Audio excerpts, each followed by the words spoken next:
dahil sa patuloy na paglala ng krisis dito sa Pilipinas at pagtaas ng presyo ng gasolina. So naghanap-hanap tayo ng pinakabaratong gasoline station at dito tayo napadpad sa Eagle. So ang gas nila ay 89.95 per liter. At dito mga boss, titignan natin kung ilan liters kaya ang kasya sa ating 200 pesos mga sir. So ano hinihintay natin? Samahan niyo ako at alamin natin kung ilang liters. Let's go!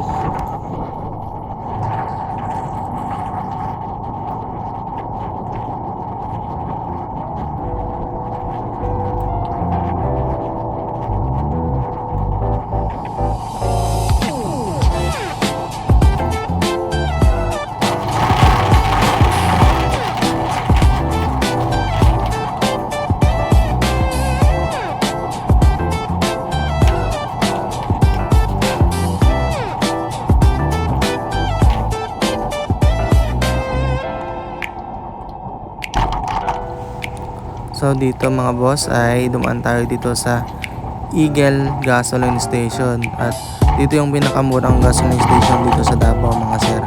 At ito siya ay ang kanilang premium ay 89.95 pesos per liter. So maraming pumipila dito mga maming sir kasi nga mura yung kanilang gasolina at marami silang stock mga sir.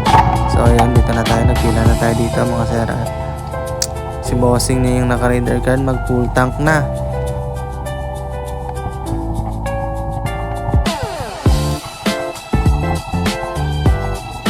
At dito mga mamin sir, na-prepare ko na yung 200 natin. So iniisip ko kung ilang liters yung kakasya dito sa 200 natin.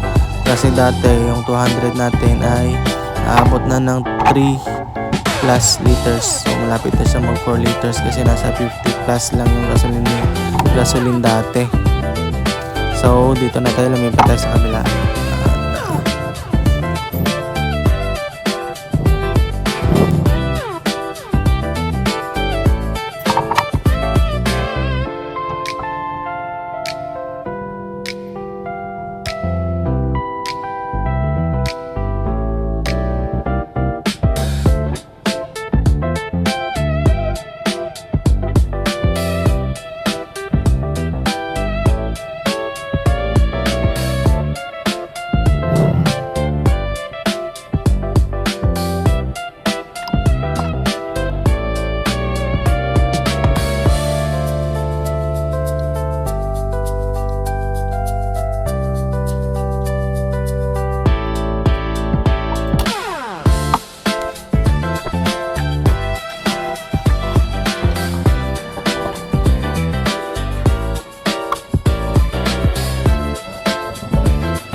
So makikita nyo dyan ang mga presyo ng gasolina. Ang diesel ay nasa 116.95 na per liter. Ang regular ay nasa 89.85 na per liter.